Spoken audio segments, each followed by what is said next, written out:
ನಾನು doctor M Venkataswamy, ದಲಿತ ಸಂಘಟನೆಗಳ ಒಕ್ಕೂಟದ ಅಧ್ಯಕ್ಷನಾಗಿ ಈ ಮೂಲಕ ರಾಜ್ಯ ಸರ್ಕಾರವನ್ನು ಒತ್ತಾಯ ಮಾಡೋದೇನು ಅಂತ ಹೇಳಿದ್ರೆ, ಡಾಕ್ಟರ್ ಕೆ ಅಂಜುಮ್ ಹಫೀಜ್ ಅವರು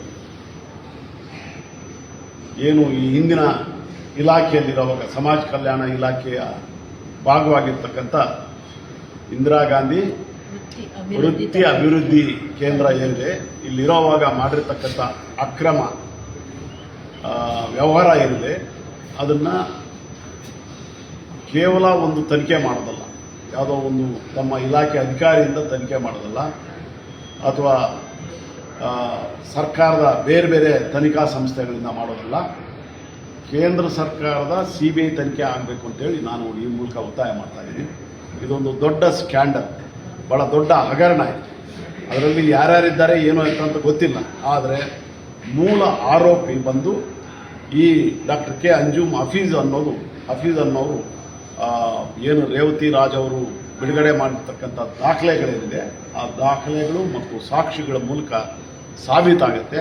ಅದಕ್ಕಾಗಿ ಆಕೆ ಒಂದು ಪ್ರಭಾವಿತ ಅಧಿಕಾರಿ, ಬೇರೆ ಬೇರೆ ರಾಜ್ಯಗಳಲ್ಲಿ ಆಕೆಗೆ ಸಂಬಂಧಪಟ್ಟಂಥ IAS IPS ಅಧಿಕಾರಿಗಳಿದ್ದಾರೆ. ಕರ್ನಾಟಕದಲ್ಲೂ ಆಕೆಯನ್ನು ರಕ್ಷಣೆ ಮಾಡತಕ್ಕಂಥ ಸರ್ಕಾರದ ಅಧಿಕಾರಿಗಳಿದ್ದಾರೆ. ಈ ಕಾರಣಕ್ಕಾಗಿ ಈಕೆನ ತನಿಖೆಗೆ ಮೊದಲು ಸೇವೆಯಿಂದ ಅಮಾನತುಗೊಳಿಸಬೇಕು, ನಂತರ ತನಿಖೆಗೆ ಒಳಪಡಿಸಬೇಕು.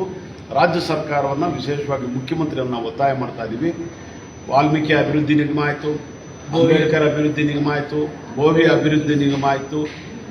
ಇದು ವೃತ್ತಿ ತರಬೇತಿ, SC ST ಜನಾಂಗಕ್ಕೆ ವೃತ್ತಿ ತರಬೇತಿ ಕೊಡ್ತಕ್ಕಂಥ ಕೇಂದ್ರದಲ್ಲೂ ಅವ್ಯವಹಾರ ನಡೆದಿದೆ. ಇಲ್ಲಿ ಲೂಟಿ ನಡೆದಿದೆ, ಡಕಾಯಿತಿ ನಡೆದಿದೆ.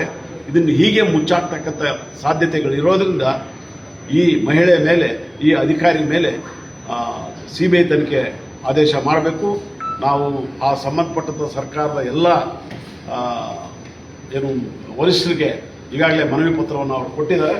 ಆ ಮನವಿ ಪತ್ರದ ವಿವರಗಳನ್ನು ಕೂಡಲೇ ಪರಿಶೀಲಿಸಿ ಕೇವಲ ತಿಪ್ಪೆ ಸಾರಿಸ್ತಕ್ಕಂಥ ಕೆಲಸ ಮಾಡಿದ್ರೆ ನಾವು ಬಿಡಲ್ಲ.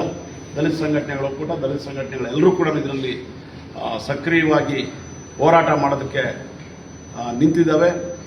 ರೇವತಿ ರಾಜ್ ಆರಂಭ ಮಾಡಿರ್ತಕ್ಕಂಥ ಈ ಹೋರಾಟಕ್ಕೆ ನಮ್ಮೆಲ್ಲರ ಬೆಂಬಲ ಇದೆ ಅಂತೇಳಿ ಈ ಮೂಲಕ ನಾನು ಘೋಷಣೆ ಮಾಡ್ತಾ ಇದ್ದೀನಿ.